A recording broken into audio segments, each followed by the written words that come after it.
Gəlin iki dənə şey deyim, siz tapın, ondan sonra davam edək. Yaxşı. Bəli. Məsələn, bir paralelloqram verib. Paralelloqram. Məsəl üçün mənə lazımdır ki, məsələn bu tərəfin ortasını verib A, B, C, D. Sual bundan ibarətdir. Buranın da ortasını verib. Burada tutaq ki, MN. BM-in üçbucağının sahəsi nədir? Təbii ki, asandır, yəni biləcəksiniz. Amma yenə də soruşaq. BM-in üçbucağının sahəsi paralelloqramın sahəsinin hansı hissəsidir? Paralelloqramın sahəsinin hansı hissəsidir? A ilə D-ni birləşdirsə paralelloqram 2 bərabər sahəyə bölünmüş olur. O da onun orta xətti olduğu üçün o da 2də 1 hissəsi, yəni 4də 1 hissəsi olmuş olar. Bəli. Kübra müəllimə də düz deyir, siz də düz deyirsiniz. Deməli, belə birləşdirəndə təbii ki, üçbucağın orta xəttini çəkmiş oluruq. Bu zaman üçbucağın sahəsinin 4də 1-idir. Onda Kübra müəllimə səhv dedi. 4də 1-idirsə, hal-hazırda ABC üçbucağının 4də 1-idir. 4də 1 S üçbucaq ABC. Paralelloqramın da sahəsi diaqonal olan sahəcə 2 bərabər yerə bölünür axı. Onda belə çıxır ki, bunun ümumi sahəsi ilə bunun ümumi sahəsi eynidirsə, onda belə çıxır ki, S üçbucaq MBN 8-də 1. Paralelloqramın 2də 1-i olmur sahəsi. MNB. MBN. Yox, MN onu elə bil ki 4 dənə bərabər üçbucağa bölür. Əgər bütün orta xəttlərini çəksək. O elə bil ki üçbucağı Biz elə ki 4-dən 1-i. üçbucağın orta xəttini çəkdik. Təbii ki, bu orta xəttlərin hamısını çəksək, 4 dənə bərabər sahə alınır. 4-dən 1-i. Bunu da oxşarlıqdan sübut eləmək olar. 4 dənə də bu tərəfdə olsa, onda 8-də 1-i mən. Bəli, 8-də 1 olmuş olur. Onda belə çıxır ki, S üçbucaq MBN ümuminin 8-də 1-idir. Oldu mu? Ümumi, yəni ABC-də paralelloqramın sahəsinin 8-də 1-idir. Əgər bunu bildiysə, zaten bu hissə var, AMN-si, dördbucaqlısı. O da 4də 3-üdür də. Üçbucaqdan bilirik onu. Bilməliyik. Bu belə. Mən başqa bir şey gətirirəm. Başqa bir şey gətirirəm. Bunu bilməliyik. Ya bilmiriksə, belki başa düşürük, öyrənirik. İndi belə bir sual. Mən burada tutaq ki, bu qırmızı ilə buranı bir dənə götürək nöqtələr. Ya da buranı niyə götürək? Bir dəqiqə.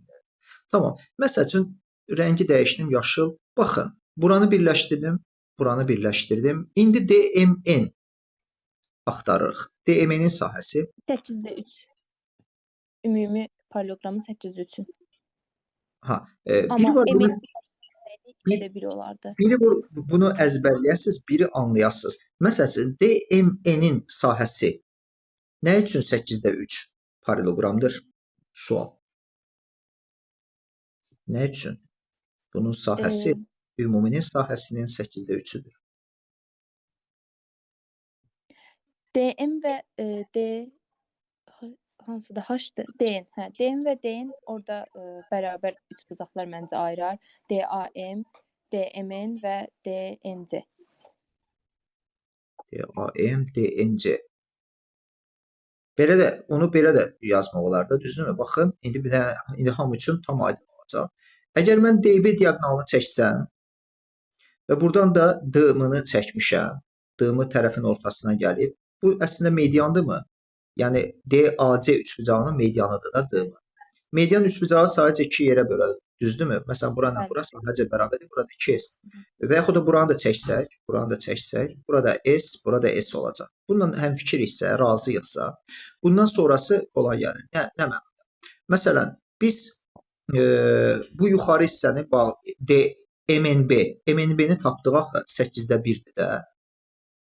MNB 8-də 1-idir. Ümuminin 8-də 1-idir. Düzdürmü? Bu zaman nələri çıxsaq, yəni gəlin belə deyək. Bu DAM üçbucağının sahəsi ümuminin nə qədər hissəsidir? DAM. Bu S yazdıqlarım var, bu S-ləri silim. Silinmədi ki, bir dəqiqə. 5-dən 1-i. DAM 5-də 1. Ümuminin niyə 5-də 1-i ki? DAM. Bütün S-ləri saydıqsa. Hə, o doğrudur. Yəni burada ki, bərabər olduğuna görə bir dənə burada, ikinci, üçüncü, dördüncü. Düzdürmü? Onda bunun toplamı neçə olur? Yox, 4S. onda 4də 1 olmuş olur. Bəli. Neçəsi olmuş olur? 4də 1 olmuş olur. Deməli biz 4də 1-ni bildik. Yəni DAM. Burada da yazıram DCN. Bu neçə? O da 4də 1-dir. 4də 1, 4də 1. Nə qədərini verdi? 3də 1. İndi görün mən hələ düz deyirəm, yəni bəlkə səhv deyirəm. Siz yarısı oldu. Yarısı olduğunu qəbul edirsiniz yoxsa eləmirsiniz? Qəbul edirsiniz də, çünki doğru qaydadan getmişik. Deməli bu oldu. Deməli bizim bu DAM üçbucağı ilə DNS üçbucağının sahələri zaten bərabərdir və biz bunların qiymətinin ümuminin, yəni hər biri ümuminin 4də 1 olduğunu bildik. Əgər ümuminin 4də 1-idirsə, onda biz bu Müəllim, o ortada biz birləşdirsək M-ni, o da 8də 1 idi axı. bəli, ona Ondan görə də toplayıb biz ümumidən DM-ni çıxarırıq. tapa bilərik və yaxud da belə baxa bilərsiniz olaya. DMCN, burada 2 dənə C yazmışam. Yox, bu birisinindir. Nəsə bura. DMBN dördbucaqlısının sahəsi də deməli ümuminin yarısı oldu. Razısınız məndən? Aha, ümuminin yarısıdır. Yəni belə çıxır ki, ümumiyə tutaq ki S demiş olsaq, 2də 1 S-dir. 2də 1 S-dən də biz onun 8də 1-ni çıxacağıq da, 8də 1 S-i çıxacağıq. Nə üçün? Yuxarıda bu yaşıl rəngli hissənin sahəsini tapmaq üçün. Və nəticədə bizə nə verəcək? 8də 3S və o bildiyimiz həmin məşhur 8də 3S olmuş olacaq. Yəni bu bilirsiniz necə? Bəzən uşağın və yaxud müəllimin yadından çıxa bilər ki, orada 8də 3 idi. Təzə müəllimləri xüsusilə. Belə olan halda yəni yolları başa düşmək, oradan hardan tapıldığını bilmək lazımdır. Yəni cürbəcür yolla tapmaq olar, biri bu. Bir dənə də bir şey deyəcəm sizə. Məsələn, tutaq ki bir üçbucağın, deyirəm bərabər tərəfli üçbucağın. Görək kim bilir. Bərabər tərəfli üçbucağın daxilinə düzgün altıbucaqlı çəkmişəm. Bu zaman, məsələn, tutaq ki bərabər tərəfli üçbucağın tərəfini verib, həmin düzgün altıbucağın sahəsini soruşur. Bunu tapmaq olarmı?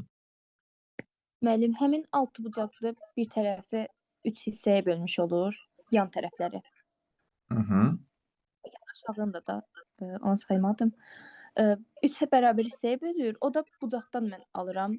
Bucağı 120 dərəcə qoyaraq, digər yuxarılarda 60 dərəcə qoyaraq bilinir ki, bütün tərəfləri 3 bərabər hissəyə bölmüş olur. Aferin. Belə bir misal da var. Bəli, var. Ümumiyyətlə misallar cürbəcür olur. Baxsa bunlardan biri də budur. Düzgün altıbucaqlıdırsa bura A, bura A, bura A, bura A, hamısına A yaza bilirsinizsə tərəfləri vardır. Məsələn deyək, indi mən tərəfini verməyəm. Tutaq ki belə baxın. Biz bilirik ki bura 60 dərəcədir. 60 dərəcədir. Axı biz burada daxili bucaqların 120 olduğunu bilirik. Düzgün altıbucaqlıda daxili bucaqlar 120. 120 isə xarici bucaqlar 60-dır. Bunu da bilirik. Qoy bunun rəngi də dəyişim. Demək bu bucağın da 60 dərəcə olduğunu bilirik. Nəticədə isbat etmiş oluruz. Onda balaca bucaqlarda bərabər tərəfli olurlar. Bəli. Və bu tərəf əgər A-dırsa, tutaq ki M-nın uzunluğu A-dırsa, onda AM-in də uzunluğu A-dır. Onda bunun da uzunluğu A-dır. Və bu da digər hər tərəf üçün, hər küncdə yaranan üçbucaqlar üçün eyni qayda olduğuna görə, demək ki belə çıxır ki, bərabər tərəfli üçbucağın, yəni düzgün üçbucağın daxilində tərəflərə birləşik düzgün altıbucaqlı çəkmisənsə, yəni bu cürdən çəkmisənsə, nəticədə o tərəfin bərabər tərəfli üçbucağın 3-dən 1 olur düzgün altıbucaqlının tərəfi və yaxud düzgün altıbucaqlının tərəfi düzgün üçbucağın 3 mislinə bərabər olmuş. Daha düzgün altıbucaqlının 3 misli bərabər tərəfli üçbucağın tərəfini verir. Və bu da məsələ həllərində kömək edir ki, məsələ həllində qısa şəkildə. Bir də bunu ortasında bir dənə nöqtə götürsək, düzgün altıbucaqlı. Bunu birləşdirsək, bu bunun nələridir? Böyük diaqonallarıdır, düzdürmü? Baxın, burada fikir verin, neçə dənə bərabər tərəfli üçbucaq alınır? Məsələn, 1, 2, 3, 9 dənə ümumi, yuxarında sayılır. 9 dənə sahəsini tapıb 9-a vurardı. Bəli, elə onu demək istəyirəm ki, bəzən görürsən ki, belə bir hallar da ola bilər. Yəni, biz burada birini tapıb 9-a vuraraq cavabı tapa bilərik və yaxud da ümumi sahənin 9-dan 6-sı bərabər tərəfli üçbucağımızın sahəsidir. Fikir verin, necə bu şəkli çəkib, o məsələn bir tərəfi tutaq ki, diaqonal çəkmişsə, o üçüncü qaralaya da bilər ki, tək oranın sahəsini tapın. Bəli. Hər məsəl üçün ola bilir, bəli. Məsəl üçün buranı rəngləyirəm, məsələn buranı rəngləyirəm, tapın və yaxud da bir diaqonal çəkirəm və burada hamısında məsəl üçün bax cürbəcür fiqurlar yaranır. Məsəl üçün bu hissədə Bu nədir? Paralelloqram yaranmış olur. Məsələn, yəni burada artıq biraz belə mövzularla tanış olandan sonra çox rahat şəkildə bəzi şeyləri çözmək olur.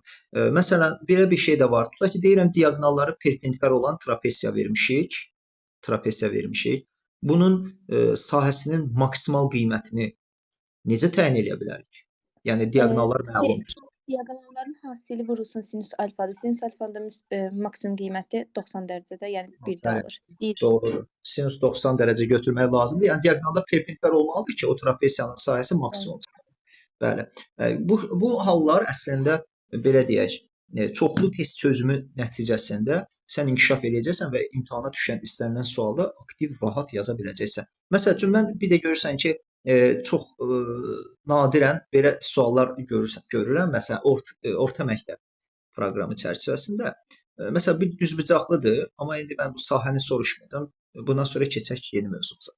Məsələn, buradan bir dənə şey çəkdim, tənbölən çəkdim. Məsəl üçün bu tənböləndir. Tutaq ki, B, C. Bura D olsun, bura A olsun. Məsələn, əslində bunu vermişəm bir dəfə deyəsən, səhv eləmirəmsə. Belə bir sual verək. Məsələn, tutaq ki, bura C-dir, bura C. Daha doğrusu bu var idi. Hansısa bir kitabda var idi, yadıma gəlir belə bir şey. Bura C üstəgəl 3-dür. Məsələn, DC-nin də uzunluğu 4-dür. Bu belə bir sual idi. Məsələn, CA-nın qiymətini soruşur. CA-nı necə tapacaq? İndi məsələn, ola bilər soruşum ki, bunun sahəsini də soruşa bilərəm. BDA-nın sahəsini tap. Elə BDA-nın sahəsini tap. BDA-nın sahəsi. Buyurun. S üçbucaq. Müəllim, oradan BC-ni tapa bilərik. BD-ni necə tapacaqsınız? BC. BC-ni. Müəllim, onlar hamısı D-ilə gələcək. Sonra axırda ondan eynisindən var burada tapşırıqlarımızın içində mən yazmışam. Hə, tamam. Ya bura alfa qoydum. Yəni yaza bilirsinizsə qısaca tez bazar yazın görüm necə yazılır. Qısa vaxt ərzində. Əgər bir şey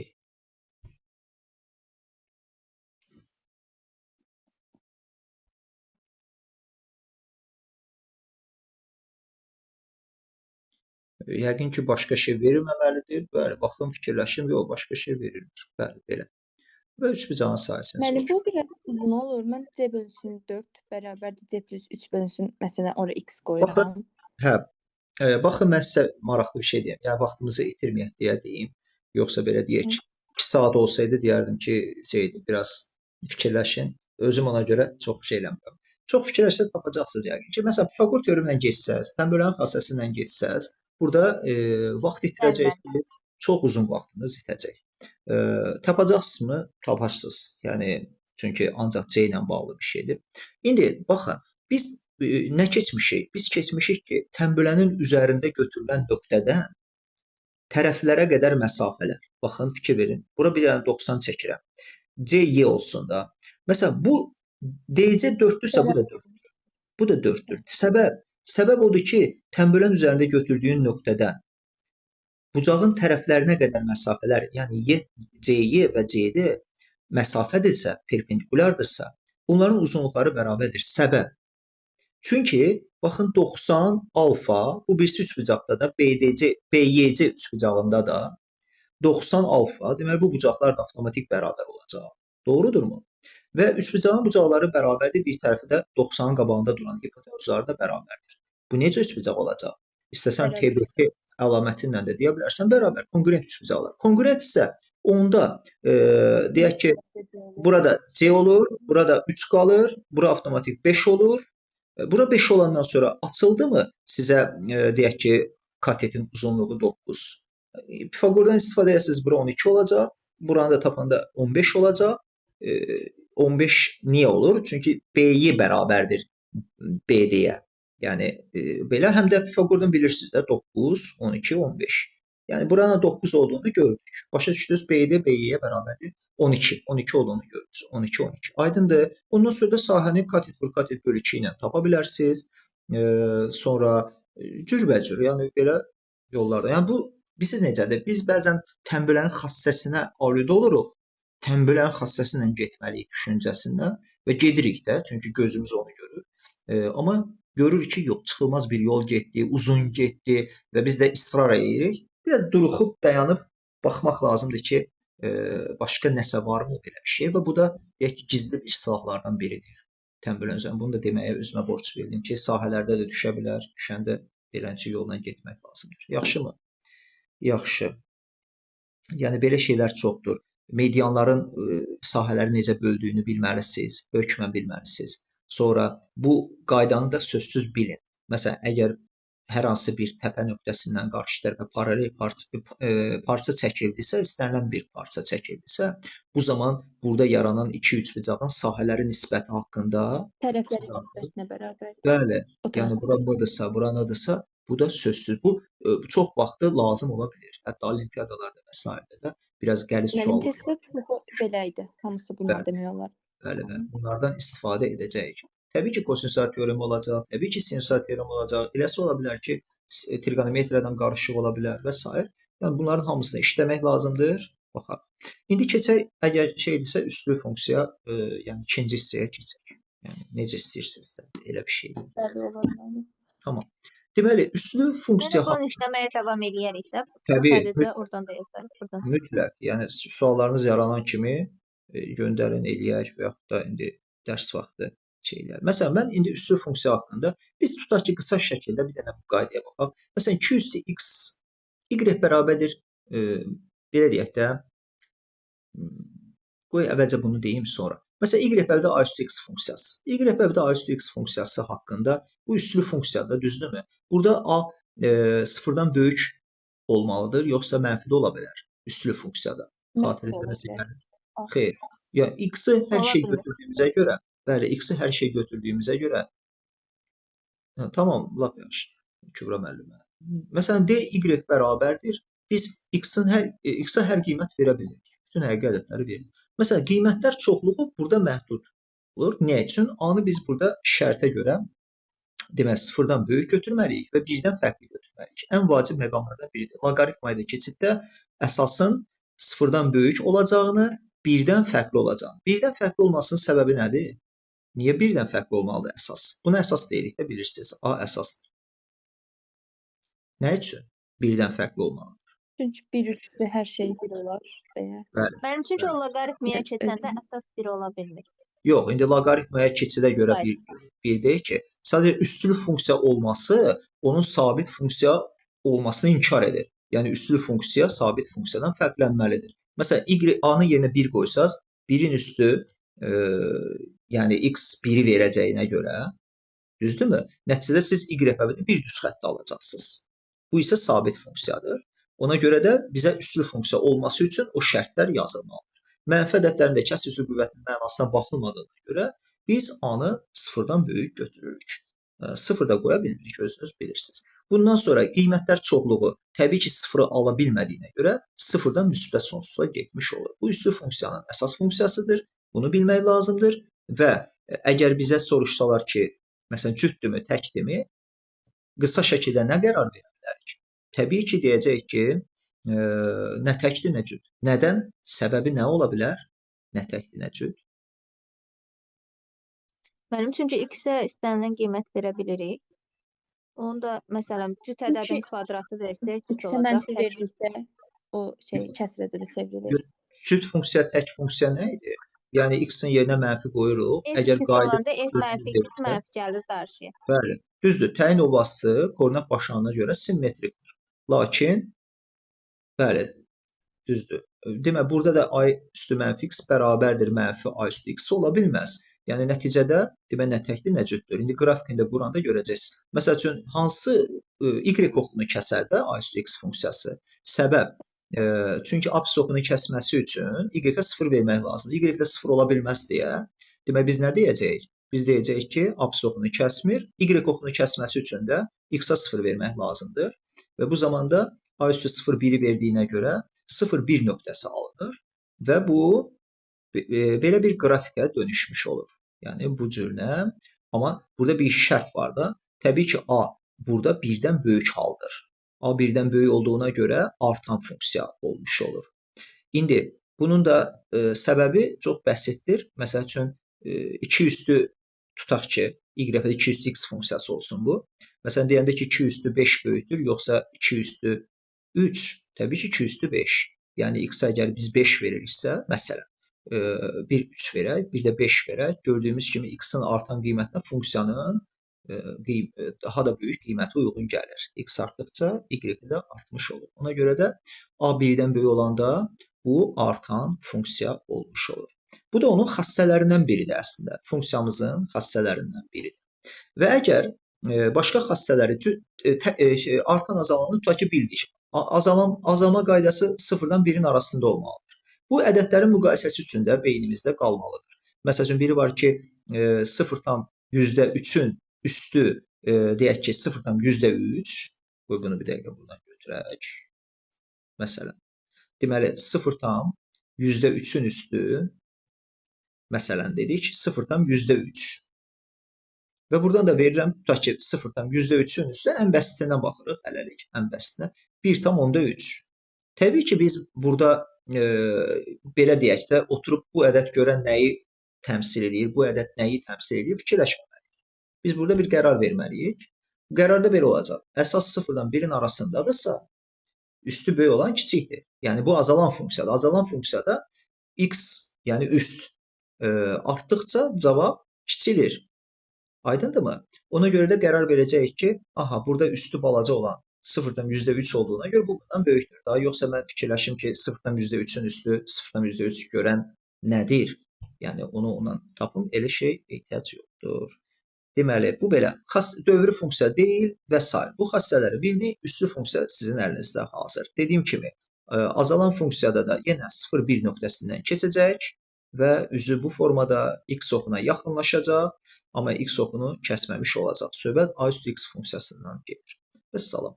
Bunu bildiksə, növbəti etapda onun biraz mürəkkəb tərəflərinə baxarıq. Sadədən mürəkkəbə doğru gedək. Keçirik. İndi buradakı misallarda ümumiyyətlə üstün ala biləcəyi qiymətlər çoxluğu bizim üçün önəmlidir.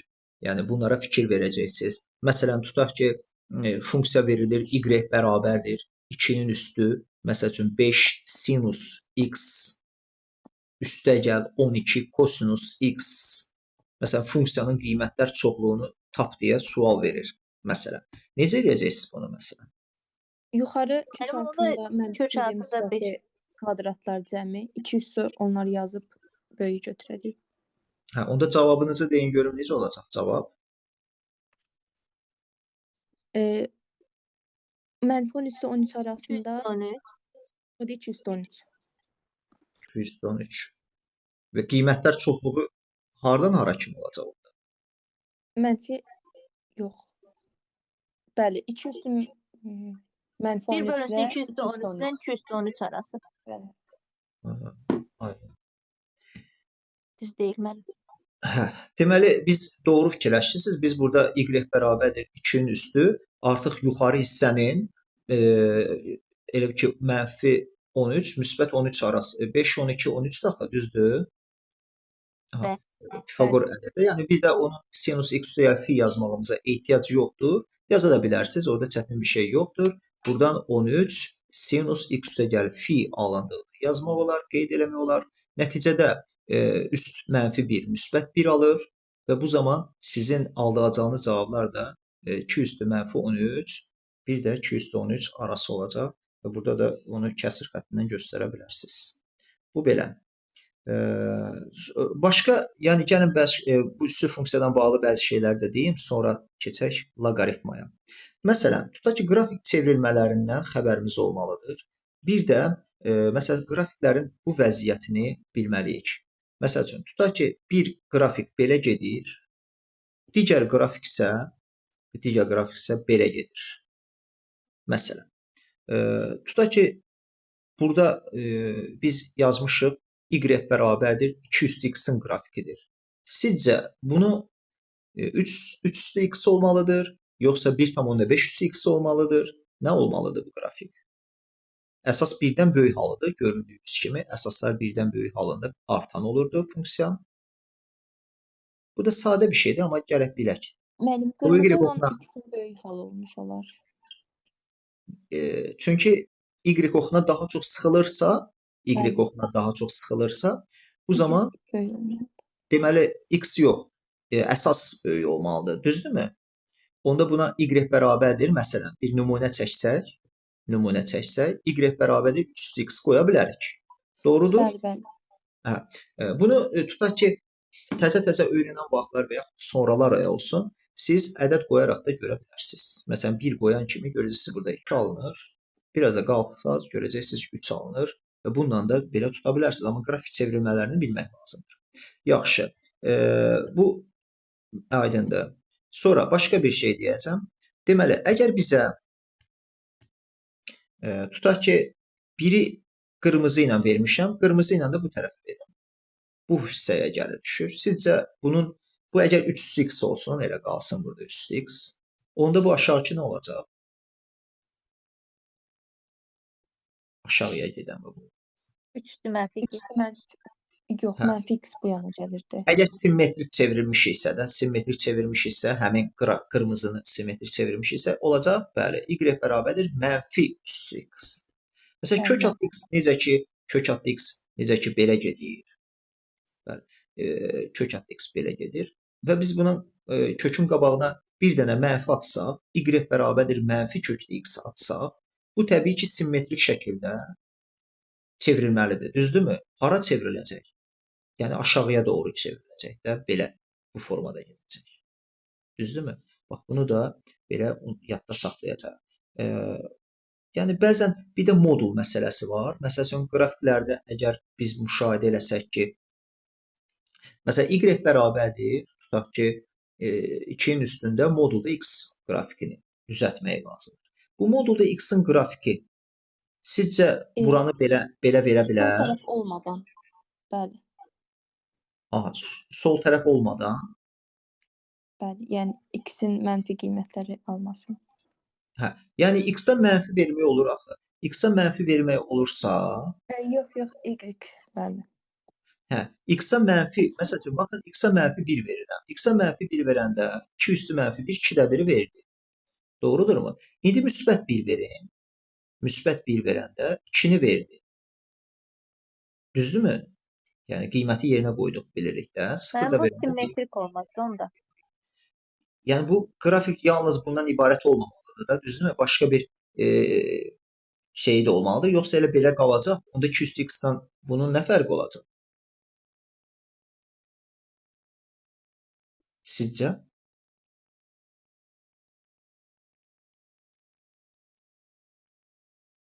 Mənim 2 üstü mənfi x ilə də Maraqlı bir sualdır, düz deyilmi? Yəni ki, görəsən siz bunu necə edəcəksiniz? Modulda x vermişik. Normalda y bərabər 2 üstü x idi. Bununla bunun nə fərqi var? Mən deyim sizə. Məsələn, əgər biz x-a indi mənfi 1 belədir ki, mənfi 1 çox bildirməyə bilər də. Məsəl üçün, tutaq ki, x-a bunun üçün deyirəm, mənfi 2 verin. O, onu müsbət kimi götürəcək. 2-nin kvadratı nəyi verəcək? Məsələn, 2 verəndə 4 verir. Düzdürmü? Buna razıyıq. 4. Aha, bu belə. Mənfi 2 verirəm. 2 verir. Mənfi 2 verəndə axı o Onda da 4 olur. mənfisini itirir. Yenə 4 olur. Onda belə çıxır ki, mən burada mənfi 1 yazdım. Siz demədiniz ki, 2-də 1-i verə bilməz. Yəni, niyə verə bilməz? 2-nin üstü mənfi 1, elə 2 üstü 1 deməkdir. Deməli, bu hissədə itki baş verəcək. Yəni, bu hissə düz gəlməyəcək. Aydındırmı? Onda qrafikimizdə müəyyən düzəliş edəcəyik. O düzəliş nədir? Elə bununla yazaq. Deməli, o düzəliş nədir? Deməli, bu hissədə problemimiz yoxdur. Bu hissədə problem yoxdur. Deməli, əgər biz mənfi 1 verəcəksə, bir növ parabola xatırladır. Simmetrik şəkil alacaq. Aydındırmı? Simmetrik şəkil alacaq. Çünki 1 verəndə 2 alınırsa, mənfi 1 verəndə yenə 2 alınacaq. 2 verəndə 4 alınırsa, mənfi 2 verəndə də 4 alınacaq. Bax, bu bizim diqqətimizdə təbii ki, qalmalıdır ki, yəni biz elə deyək ki, beləncik olmasın. Bu maraqlı bir şeydir. Yəni bu hissəni formada yadda saxlayacağıq. Oldu mu? Yəni bir növ kəsilmiş olacaq vəziyyət çəkiləcək. Bəs burada indi bir dənə də sual verim sizə. Məsələn 2-nin üstü 2-də 1 olsun, ya da 4-də 1 olsun. 2-nin üstü 4-də 1. X-a 4-də 1 verdim. Sizcə onda nə olacaq? 2 üstü modulda 4-də 1. Bu nəyi verəcək sizə? aşağıya doğru gəlmək olacaq. Yəni x-ə daha yaxınlaşacaq. Demək ki, bu da yarımçıqdır. Yəni əgər mən desəydim ki, bu paraboladır, siz deyərdiniz ki, onda bəs bu hissədə 1/4 verəndə olacaq. Deməli, burada çox maraqlı bir məqam yaranır. 1/4 verəndə, yəni belə çıxır ki, sıfırdan 1-in arasında qiymətlər verəndə bu nə ala bilər? Cavab olaraq. Yəni sıfırdan 1-in arasında qiymətlər verəndə. 2/4 kök altında nə deməkdir? Əslində 2/4 kök altında 4-cü dərəcədən 2 deməkdir. Görün, bu nə deməkdir? 1 tam neçədirmi bu? Bəli. Bəli. Demək ki, onda problem yoxdur da. Elə bu qalır da yerində. Onda düz demişik. Elə deyil. Qaranlıq bir yer var burada. Məsəl üçün, yox müəllim, bəlkə onun quyruğu da olacaq deyə bir qaranlıq bir yeri varmı? Mənfi olmadığı müddətcə, məsələn 2 üstü mənfi olmadığı müddətcə bu 0,2-yə dönüşə bilmir. Ümumiyyətlə 2-nin üstü nə verir ki, verək? Müsbət qiymətlərdən danışırıq. 2 üstü 0 1-i verir. Çünki ən kiçik qiymət modulda x-in 0-dır. 2 üstü 0 da 1-dir. Deməli, bu 1-dən kiçik qiymətlər ala bilməyəcək y üzərində. Demək ki, bizim çəkdiyimiz tam doğrudur. Aydın oldu? Yəni, bu şeylərə fikir verəcəyik. Yaxşı.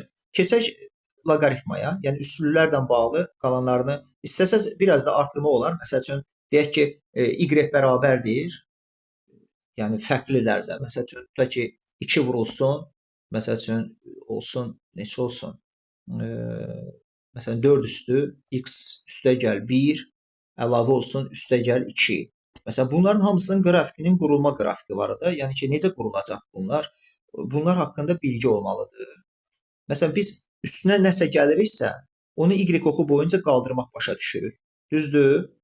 Amma öncə biz 2-yə vurmuşuq axı, üslü funksiyanı 2-yə vurmuşuq. Bax, bunların hamısının dartılması, sıxılması, yəni bunu necə öyrənə bilərik? Ümumiyyətlə, əgər funksiyada 2 varsa, məsələn, əsaslı, deyək ki, 4 üstü x üzəri 1-ə vurulubsa, deməli 2 varsa burada, 2 varsa, o modula salıb baxacaqsınız, yəni mənfi 2 də ola bilər. X oxundan şaquli olaraq dartılmalıdır. Aydındırmı? X oxundan nə qədər şaquli olaraq dartılmalıdır. Dartılmalıdır nə deməkdir bu? Siz bunu bilirsiniz, X oxundan şaquli olaraq dartılmalıdır. Bəli. Məsələn, baxın, 2 vurulsun 4 üstü x-in qrafikinə baxın. Yəni, əgər biz 4 üstü x-in grafikini bu formada götürmüşüksə, x-a da 1 qoyanda, məsələn, 4 eləyirsə, yəni bunu biraz səliqəli çəkim. Bir dəqiqə.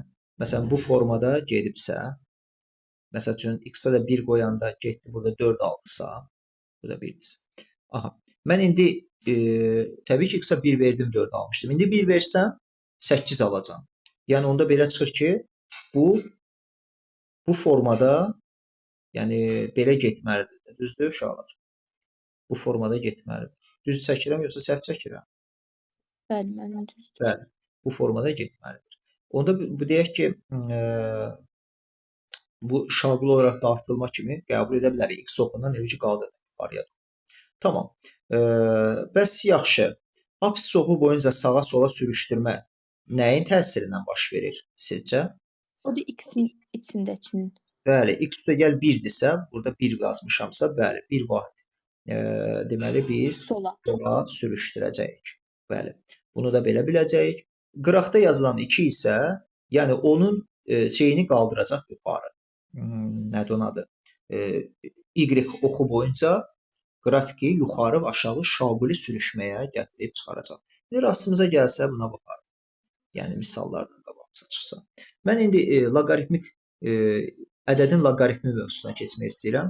Məsələn, biz normalda 2 üstü x bərabərdir 5 tənliyini eləyəndə burada artıq konkret x-in yerinə indiyə qədər bildiyimiz heç bir ədəd uyğun gəlmir. Amma qrafik formasında biz başa düşürük ki, 2 üstü x-in qrafiki budursa, 5 də buradan keçirsə, o deməkdir ki, bunlar kəsişib. Kəsişiblərsə, deməli, bunun belə bir kökü var. Kök olması üçün x-a 2 versək, tutaq ki, 4 alınır. 4 də gəlir, bura düşür. 4 bura düşür. 5-dən heç bir əlaqəsi yox. Məsələn, deyək ki 3 versə 2 üstü 3 keçir gedir, yəni 5 ala bilmir. 2 üstü 3 8-i verir. Və bu halda bəs bu nöqtənin x-i görə neçədir? Aha. Deməli 2 üstü x bərabərdir 5 funksiyasına baxırdıq və bu zaman qrafikdə 2 üstü x-in bu formada getdiyini tutaq ki qəbul etdik, 5-in belə getdiyini qəbul etdik, 5-in burada y5 funksiyası ilə 2 üstü x-in qrafikinin kəsişdiyini gördük və bu kəsişmənin 2 ilə 3 arasında bir qiyməti olduğunu anladıq. Doğrudurmu? Aha. Bu zaman biz buna yeni bir anlayış daxil edirik və bu anlayışın adı nə olacaq? Loqaritm anlayışı. Artıq bundan xəbəriniz var. Və burada biz x-i tapmaq üçün burada necə ki loqaritm 2 əsasından 5 yazırıq. Eyni burada qeyd edilmiş oldu.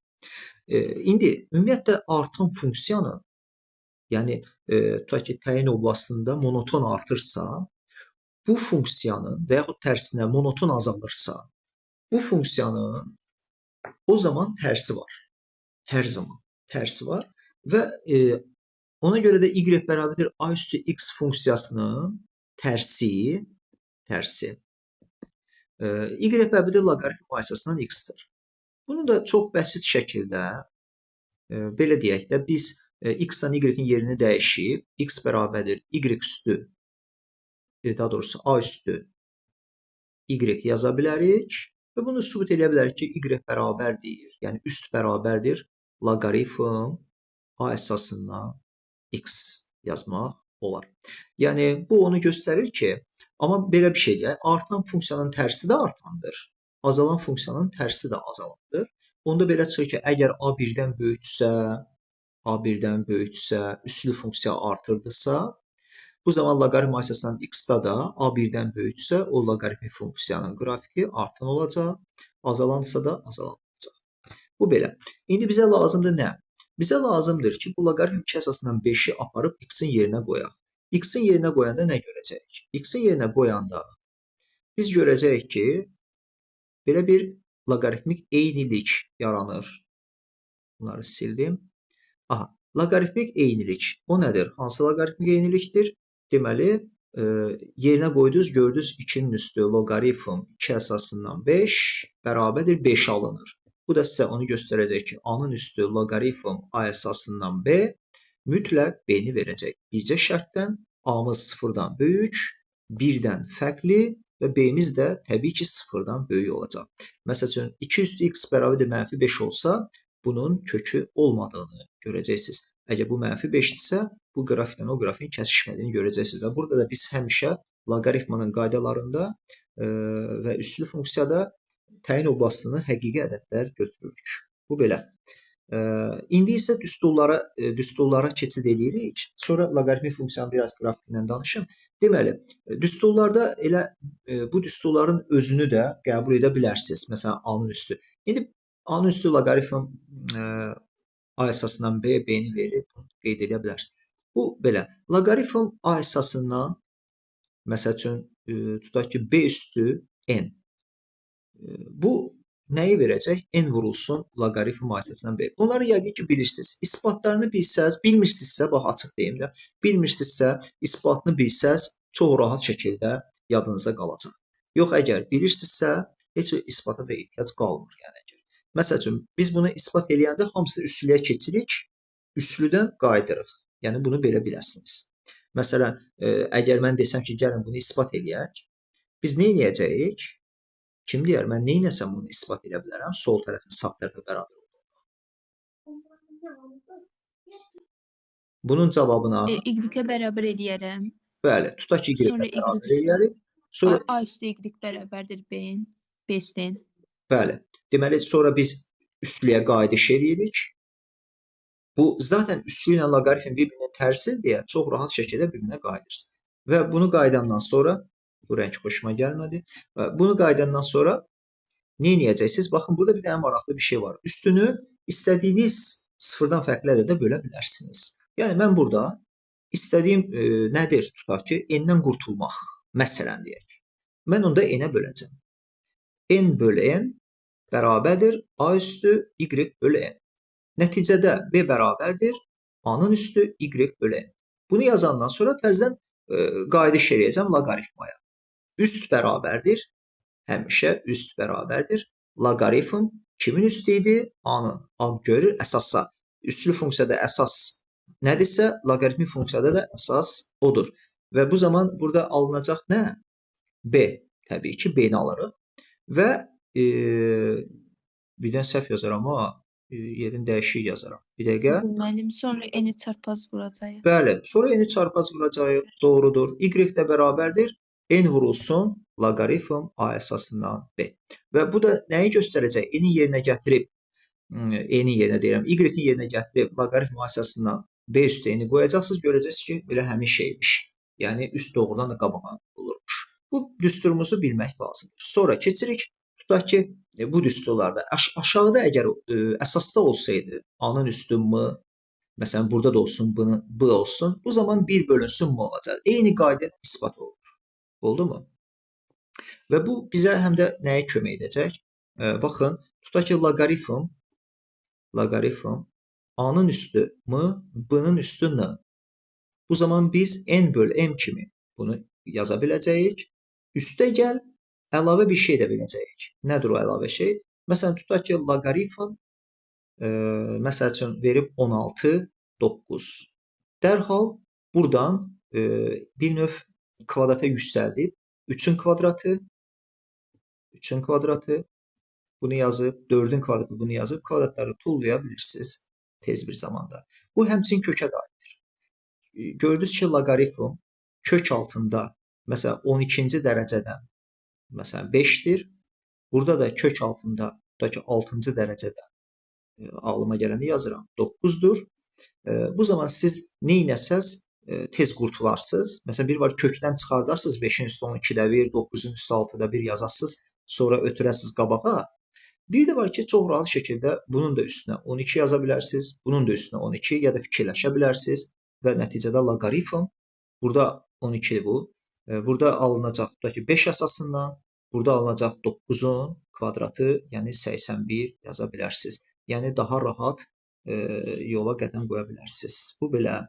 Sonra keçdik növbəti düsturlardan biri loqaritm A əsasından tutaq ki B üstə gəl loqaritm A əsasından C-yə.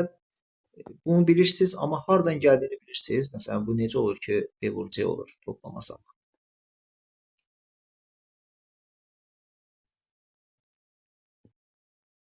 Yəqin bilmirsiniz. Mən bilmirəm mən. Tamam. Loqaritm A əsasından B-yə bir x desəz, loqaritm A əsasından C-yə bir y desəz, baxın, görün necə rahatdır. Düsturları bilmək əslində mükəmməl bir şeydir. Yəni, çox, biri var ki, kör təbii öyrənsən, baxın, bu dərin öyrənmək, yaxşı öyrənmək, düsturu isbatına bilmək. Baxın, biz indi bunu üstüyə qaydırıq. Üstüyə qaydanda B bərabərdir A üstü x. Burada üstüyə qaydanda C bərabərdir A üstü y olur. Doğrudurmu? İndi mənə nə lazımdır? Yəni, tutaq ki, mən düstura baxıram, deyirəm ki, B vur C-ni yaratın. B vur C-ni yaratmaq çox asandır, bir-birinə vur. B vur C bərabərdir A üstü x. Üstlərdə vuranda əsas qalır, üstlər toplanır axı. Toplanır, x plus y. Bundan sonra Loqaritmiyə keçək. qaydırıq loqaritmaya, x üstə gəl y. Hətta sol tərəfi, sağ tərəfi loqaritmləyə də bilərsiniz. Loqaritmləmək qaydası mövcuddur. Sadəcə mən indi loqaritmləmirəm. Bu formada yazıram. X üstə y bərabərdir loqaritm A əsasından B vur C. X-in də y-in də yerinə qayıdıb bunları yerinə qoyanda yuxarıdakı düsturu görə bilirsiniz. Yəni, bu çıxmaya da aiddir. Çıxma zamanı vurmayacağıq. Yəqin ki, böləcəksiniz. Loqaritm A əsasından B çıxılsın loqaritm A əsasından C bərabərdir. Eyni qayda ilə isbat olunur. B bölü C aldığını görəcəksiniz. Burada da məna məsələləri hökmən diqqətdə qalmalıdır və keçirik növbəti qaydaya. Məsələn, növbəti qayda nə ola bilər? Ümumiyyətlə, bu qayda da var. A-nın üstü loqaritm, daha doğrusu kökdə olsun, loqaritm A əsasından B bərabərdir. B-nin üstü kök altında loqaritm B əsasından A. Normalda kök olmasaydı cavabımız Məsələn, belə idi də, əsas loqaritmik eynilik. A-nın üstü loqaritm A əsasından B. Dəyişəcək yerləri. Belə olacaqdı. Belə B-yə olacaqdı. bərabər olacaq. Ha, hal-hazırda biz bunu bu şəkildə göstərdik və burada kök var və kök olanda bunun isbatı da əslində maraqlıdır. Yəni istəsəz deyərəm, istəməsəz qala bilər. Yəni bu belə. Yəqin ki, bilmirəm, istəyirsiniz, istəmirsiniz də onu deyə bilmərəm. Mənim orada loqaritma B əsasından A-nın üstü 2-də 1 yazıb. Sonra Yox. kvadratı qaldırıb tərsinə çevirsək, elə olur ya. 2-də 1 yazıb kvadrata qaldırsaz, onda nə alacaqsınız? Sadə hallarında birinci dediyin, ikinci dediniz ki, belə olsaydı belə olardı o halı. Bildim. Yəni məsəl üçün biz onu 2-də 1 yazdıq üstünə. Evdə baxarsınız özünüz. Məsələn, mən bunu belə eləyərəm. Yəni bu formada yazsam mənə elə gəlir. Hər tərəfi loqaritmləyirəm. Daha asan olsun deyə loqaritmləyim. Düzdür, mən üstlərini bölə bilərəm. Bayaq elədiyim kimi. Məsəl üçün hansısa bir kökü üstündə kök var axı, ona bölürəm. Belə də elə bilərəm. Hər tərəfi loqaritmləyə də bilərəm. Yəni o sizdən asılı bir şeydir. Məsələn, mən bunu loqaritmlədim. Loqaritmləmək istədiyiniz ərədə loqaritmləyə bilirsiniz. Aydındır mı sıfırdan başqa da? İndi sıfırı loqaritmləmək olarmı? Necə mənim? Sıfırı loqaritmləmək olar. Məsələn, 5 əsasına gətirmək olar. Olmur mənim. Əsas sıfır ola bilməz. Niyə olmur ki? Məsələn, 5 əsasdan 1 gətirə bilmərəm. Axı biz A üstü 0, A böyükdür 0 dedik. Yox, Əsas məsələn, da 2 sıfır ola ədədini deyirəm ki, 5-ci dərəcədən 5-ci əsasdan loqaritmlə. Məsələn, 5 əsasından loqaritmləmək üçün 2 nə yazacağam? Bura 25 yazacağam. Düzdürmü? 5-in kvadratıdır da. Tamam. Məsələn, 0 ədədində loqaritmləmək istəyirəm 5 əsasından. Bura 1 yaza bilmərəm. Xeyr. Niyə ki? 5 əsasından 1 nəyə verir? Bəli. Bəli, yaza bilirəm. Deməli, istənilən ədədi, həqiqət ədədi biz loqaritmləyə bilirik. Mən elə başa düşmədim. Mən elə başa düşdüm ki, loqaritma Yox, 5 yox, əsasdan əsaslı yox. 0. Yox, Hə, mən də birinci elə şey elədim ona görə. Tamam. Məsələn, mən buna loqaritm A yazdım. Tutaq ki, burada loqaritm yenə A yazdım. Qayda pozulmadı, eyni. Və burada birincidə kök qaldı. Niyə? Üst qabağa vurulur axı. Üst vurulur qabağa. Log AA 1-i verəcək. Uşaqlar, baxın, log AA 1-i verəcək. Üst qabağa vurulandan sonra log AA 1-i verir. Bu da bir qaydadır, biləsiniz. Və eyni zamanda bu tərəfdə də üst qabağa vurulanda kök altında loqaritm BA vurulsun.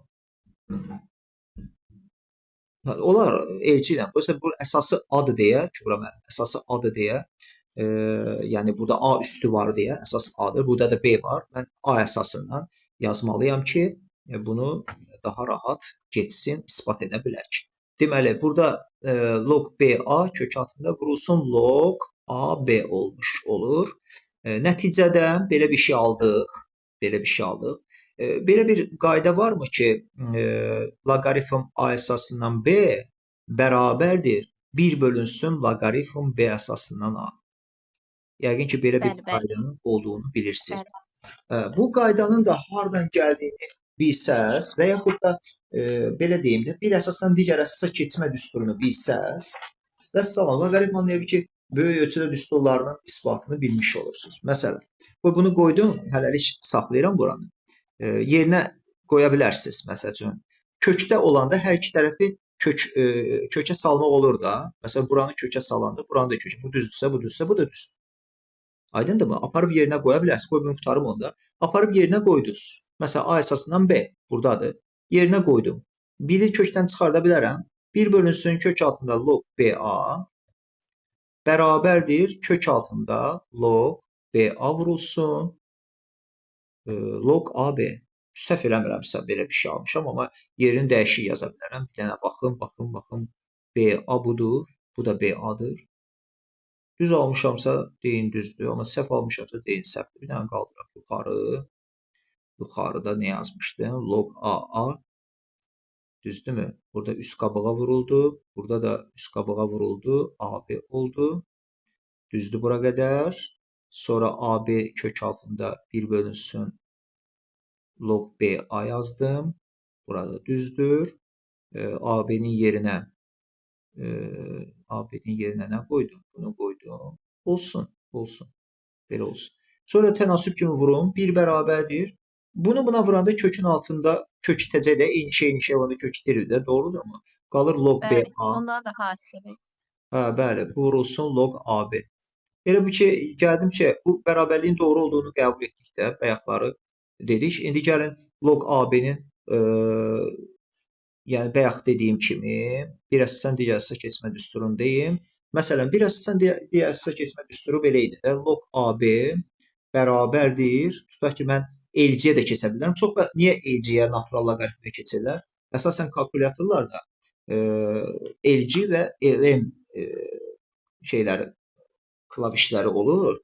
Ona görə də loqaritmləri daha çox hesablayanda onluq və natural loqaritma keçmək zərurəti yaranır. Ona görə LC-yə keçirlər və misallarda daha çox LC ilə yazır.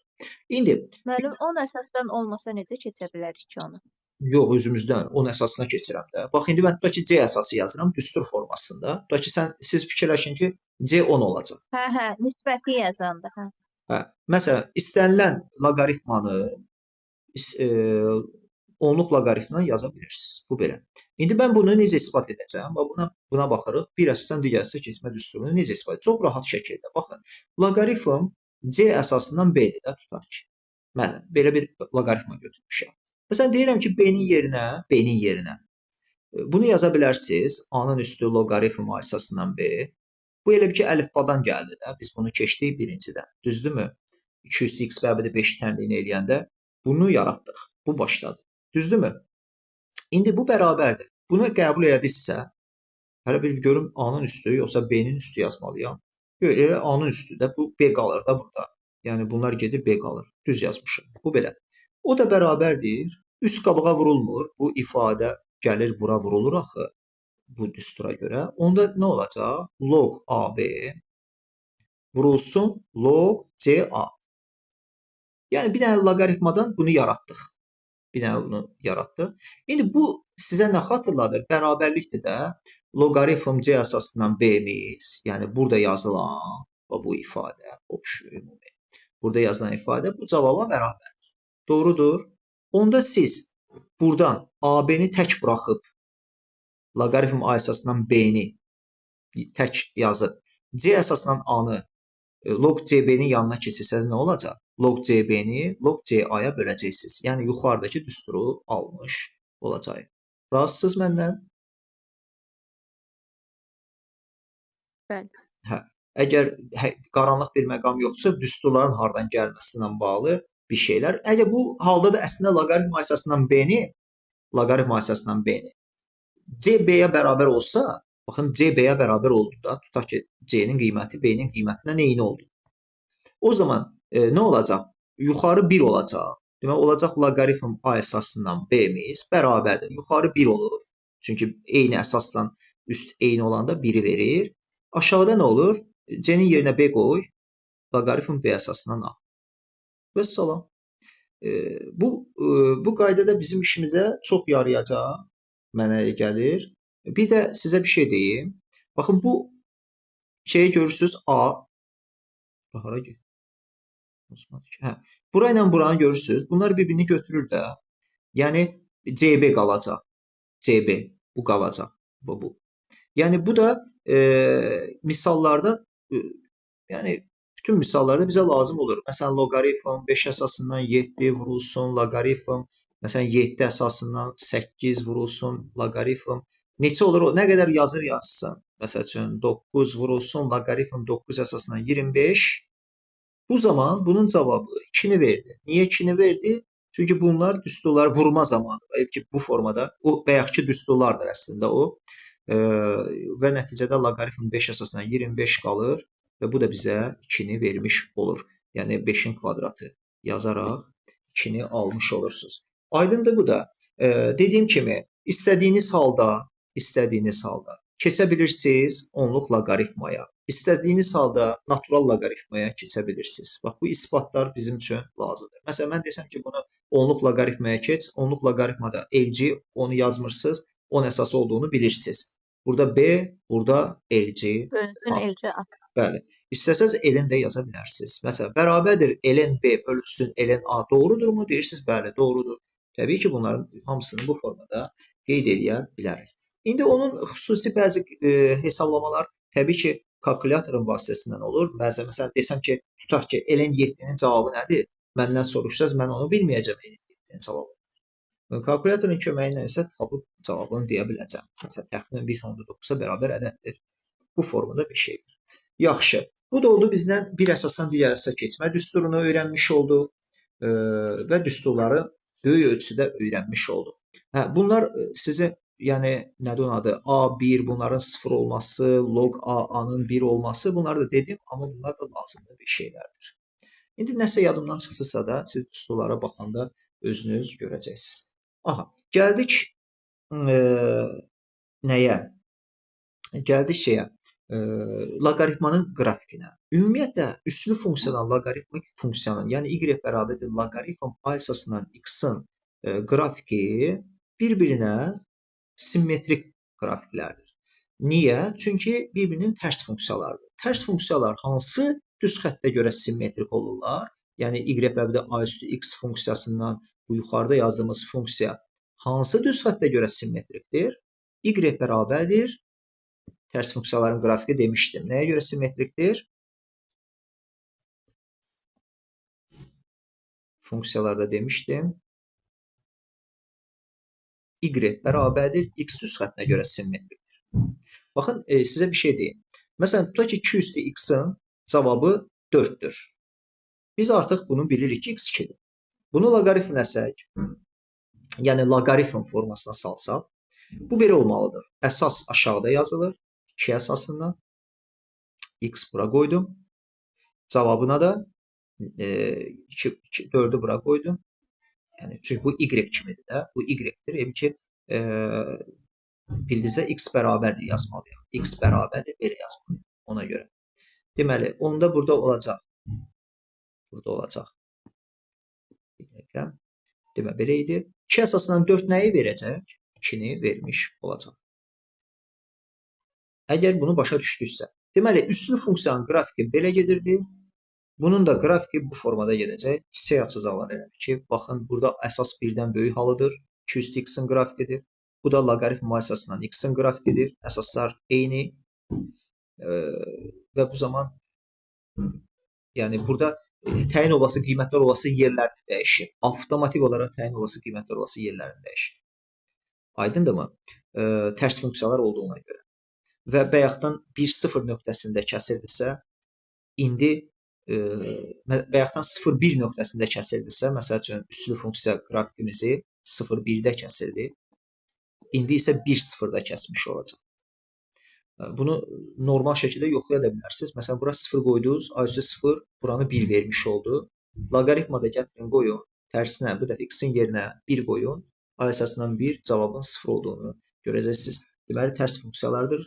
Ona görə y bərabərdir x düz xəttinə nəzərən simmetrikdir. Tərs funksiyalar deyir ki, y-in yerinə x qoyursan, x-in yerinə y qoyursan, bax, onu yadda saxlamaq lazımdır. Yəni, burada hər hansı bir nöqtə götürsəz, məsələn, bunun üstündə bir nöqtə götürsəz və bunun deyək ki, loqaritm a əsasından x-in üzərindəki nöqtəsini, simmetrik nöqtəsini tapsaz, görəcəksiniz ki, y bərabərdir x düz xəttinə nəzərən simmetriklik yaranmış olur. Aydındırmı? Hər hansı bir nöqtə baxın, görəcəksiniz ki, düz gəlir. Yaxşı, bu da belə. Bəs əsas 0-la 1-in arasında olanda necə olur? Onu da deyim. Əgər əsas 0-la 1-in arasındadırsa, qrafikimiz yenə y bərabərdir x düz xəttinə nəzərən simmetrik olacaqdır. Yəni, bu vahid funksiyaya görə simmetrik olacaqdır. Lakin bu dəfə qrafikimiz bu şəkildə görünəcək. Bu gələcək, tutaq ki, buradan bu formada getdi. Bu formada getdi.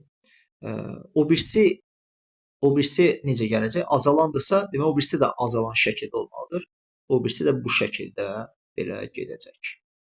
Yəni, birazca oxşatmaya bilərsiniz. Nəyəsə, bu simmetriklik pozulub, xeyr, simmetriklik pozulub və burada bu görünəcək. Məsəl üçün, tutaq ki, y bərabərdir 2-də 1 üstü x qrafikidir. 2-də 1 üstü x qrafikidir və y bərabərdir loqaritm 2-də 1 əsasından x qrafikidir. Məsəl üçün, bu şəkildə qırmızıdan çəkdikləri. Baxın, x-a bunların kəsişmə nöqtələrini kim mənə deyər? Harda kəsişmiş olur sizcə? Kim mənə deyər? Nöqtəsini soruşmuram ha. Sadəcə soruşuram ki, yəni buranın x ilə y haqqında nə kimi qərar vermək olar? Fikir var? Müəllim, kəsişmə nöqtəsi olmur axı. Niyə kəsişmə Yəni nöqtəsi? ikisində eyni qiymət, yəni eyni qiymət aldığı yer, elə demək istəyirsiniz. Hə, tutaq ki, həmin nöqtəni tapmaq olar, sual verirəm. Məsələn, bu funksiyanın qrafikidir, bu da bu funksiyanın qrafikidir.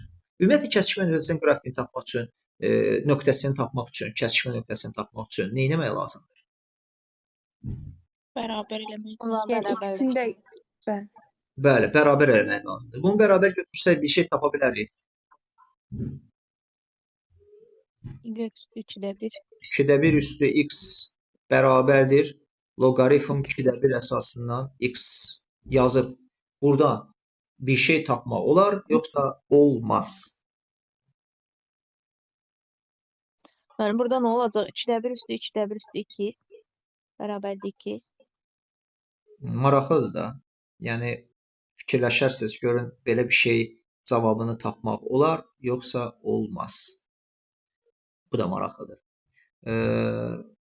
Bu bir. İkinci, məsələn, əgər həmin nöqtədə y x-a çevrilirsə, yəni demək ki, buranın x-ilə buranın qiyməti eyni olacaq həmin nöqtədə. Əgər yox, yəni dəqiq belə.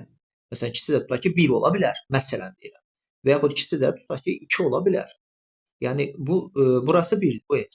Burası 1. Demək bu 1-dən balacadır. 1-dən balacadır. Doğrudurmu? İkisi də sol tərəfdə, o birisi də aşağı tərəfdə yerləşir. Yəni müəyyən cavab tapmaq olarmı, olmazmı? Buna baxarsınız, mənə deyərsiniz. Amma yəni deməli loqaritmik funksiyanın qrafiki ilə üslü funksiyanın qrafiki gördüyümüz kimi y və x xəttə nəzərən simmetrikdir. Bunu da yadda saxlayın. İndi loqaritmanın bu xassəsinə görə mənalar meydana çıxır. Necə ki, üslü funksiyada deyirik ki, üslü funksiyada, məsələn, üslü funksiyada deyirdik ki, məsələn, y 0 müsbət sonsuz alacaq da. Məsəl üçün, burada bu loqaritmanın qrafikində, y və də loqaritm, tutaq ki, 2 əsasından x funksiyasının qrafikində. Məsələn, fikir verin, əsas 1-dən böyükdür. Əsas nədir? Əsas 1-dən böyükdür. Onda bu zaman üst deyək. X nə olsa, hansı qiymətləri alsa, müsbət olar. Ümumi loqaritm 2 əsasından x, yəni y müsbət olar. Şəkildən görünür ki, 1-dən sağa doğru qiymətləri versək, 1-i versək 0 olur, o heç. 1-i versək, x da 1-dən böyük olsa, demək əsas da 1-dən böyük olsa, loqaritm 6 da 1-dən böyük olsa, onda nə olacaq bu? Müsbət qiymətlər almış olacaq. Aydındırmı? Müsbət qiymətlər almış olacaq y. Funksiya müsbət qiymətlər almış olacaq. Bu bizə lazımdır. Bu birinci hal. Əgər tutaq ki, 0-dan 1-in arasında götürsək bu funksiyada, yəni əsas 1-dən böyükdür. Bundan işimiz yoxdur. Loqaritm 6 ifadəni 0-dan 1-in arasında götürsək, yəni bu hissədə qəbul etsək, 0-dan böyük olmaq şərti ilə, nəticədə cavablarımız nə olacaq? Mənfi olacaq. Bu da onu göstərir ki, biri 1-dən böyük, əsas 1-dən böyük. Məsələn, loqaritm 6 ifadə 0-dan 1-dən balaca, 0-dan böyük olanda, biri belə olanda fərqi yoxdansı, bu zaman nə olur? Mənfi qiymətlər almış olur. Loqaritmamız mənfi qiymətlər almış olur. Aydındır? Yəni bu şərtdə mütləq loqaritma mənfi qiymətlər almış olacaq. Məsələn, 2 əsasından 3-də 1-in mənfi olduğunu sözsüz biləcəksiniz. Yəni fikirləşmədən. Bu birisində loqaritm 2 əsasından tutaq ki 7-dirsə, demək biləcəksiniz ki, müsbət qiymətlər almış olur. 1 olanda isə cavab 0 vermiş olur. Deməli, loqaritm 6 ifadə 1-lə, 1-dən böyük, 1-dən kiçik olduğu hallarda müsbət mənfi gələcək. Bu şeyə də aiddir. Azalan funksiyaya da aiddir. Azalan funksiyada da siz nə qərar verəcəksiniz? Qərar verəcəksiniz ki, əgər burada da məsəl üçün A əsasından x yazım. Deməli, burada A-mız əgər 1-dən böyük olsa, əgər azalandırsa, heç bunu şəklini azalan sadəcə olduğunu biləndən sonra dərhal qərar verirsən ki, əsas 1-dən böyükdürsə, amma yox, x-i də demək lazımdır. Çünki x-in nə olduğunu bilmək lazımdır. Məsələn, 2-dirmi, 3-dürmü, 4-dürmü, 2-də 1-dirmi? Onda deməli, əsas 0-dan 1-in arasında olsa, bu olacaq yenə mənfi. Düzdürmü? Hər bir halda bu şərt ödənəndə loqaritm A əsasından x nə olmalıdır? Mənfi müsbət. Kim deyər? Yəni, bunun heç azalana artına dəxli yoxdur da. Mənfi. Hə, azalana artına dəxli yoxdur. Yəni, şəkildə sadəcə azalan formasında da görürsünüz, artan formasında da göstərdim. Yəni, görürsünüz ki, doğrudan da mənfi olur. İndi 0-dan 1-in arasında bura olsa, təbii ki, bu hissədə yerləşsə, x-larımız bu şəkilə görə şey olacaq. Yəni, onu da siz özünüz başa düşürsünüz ki, indi əslində siz deməlisiniz ki, orada A böyükdür 1 yox, siz A 0-dan 1-in arası yazmalısınız. X-i baxacaqsınız. Çünki A-nı şəkildə göstərmisiniz. Deməli, əsas 0-dan 1-in arasında olacaq. X-imiz 1-dən böyük olacaq. Bu zaman deyəcək ki, loqaritm əsasında x 0-dan kiçikdir. Əsas 0-dan 1-in arasında olacaq.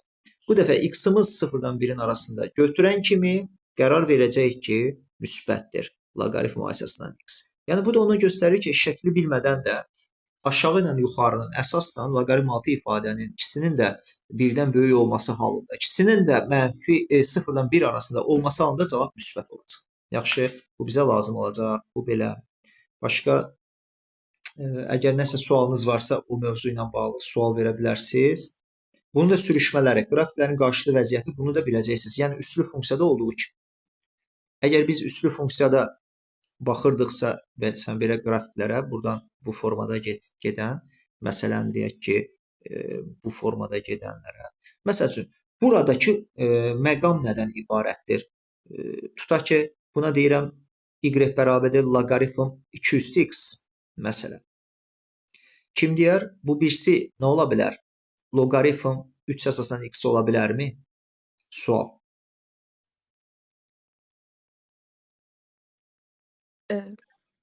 Ola bilər, ola bilməz.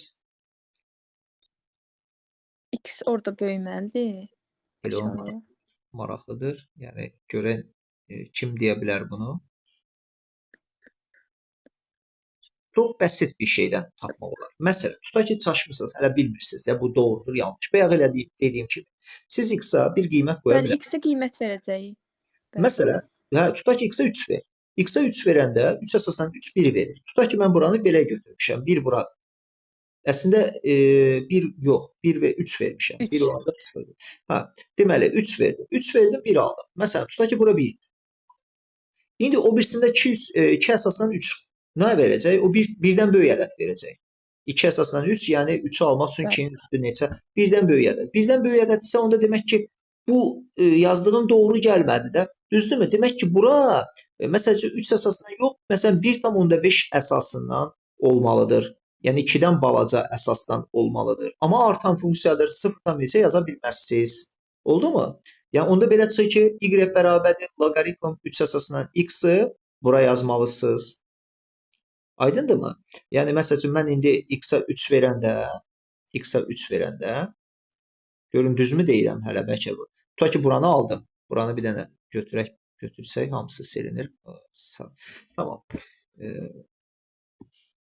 3 əsasından x. Tutaq ki, buranı bir də burada yazın. Baxın. Tutaq ki, biz buradan götürdük bunu. Bunu birbaşa yazım. Loqaritm 2 əsasından x. 2 üstü x. 2 əsasından x. Pardon. İndi bunu 3 əsasından x yazdım. Loqaritm 3 əsasından x. Yəni yoxlayın. Baxın. Bir dəfə yoxlasaz bəs eləyəcək. 1 qoydunuz, 3 qoydunuz, 1 aldınız. Düzdürmü? İndi 3-ü davam elətdirin. Görəcəksiniz birdən böyük. Yəni əslində istənilən halda çaş-baş qalanda mütləq bir qiymətlə vəziyyəti dəyərləndirib tapa bilərsiniz. Bir də var əzbərləyirsiniz. Məsələn, belə əzbərləyirsiniz. X 1-dən böyük olanda, məsələn, loqaritm orada artan funksiyadırsa da, artan funksiyada əsasa görə o zaman da tutaq ki, qərar verirsiniz ki, məsələn, loqaritm deyək ki, 3 əsasından x nədir? böyükdür loqaritm məsələn 5 əsasından x. Yazmaq olar elə. Loqaritm 3 əsasından x böyükdür loqaritm 5 əsasından x-dan. Bəli. Burada da məsəl üçün mən nə yazıram? Loqaritm 2 əsasından x böyükdürmü? Böyükdür. Onda necə Loqaritm bir 3 əsasdan x-dir. bəli. Deməli, eyni qayda ilə onda belə çıxır ki, biz loqaritm 4 əsasından x-i də bura yaza bilərik. Yəni, bu formada əsasları artıra bilərik. Bu da bizə müqayisə zamanı çox kömək edə bilər. Bu artan funksiyaya aiddir. Əsas 1-dən böyük olanda. Amma əsaslar eyni deyil. Məsələn, bu da çox vacibdir biləsiniz. Əsaslar eyni olanda üstü funksiyada olduğu kimi müqayisə edə bilərsiniz. Əsas eynidirsə üstü böyük olan böyükdür. Məsələn, biri var ki, 2 əsasından 4 loqaritm, biri də var loqaritm 2 əsasından 8. Deməli, burada 2 əsasından 8 daha böyük olacaq. Bunu eyni zamanda azalan funksiya üçün baxa bilərsiniz. Təbii ki, hər şey tərsinə dəyişmiş olacaq. Aydındır? Məsələn, buna da diqqət edə bilərsiniz.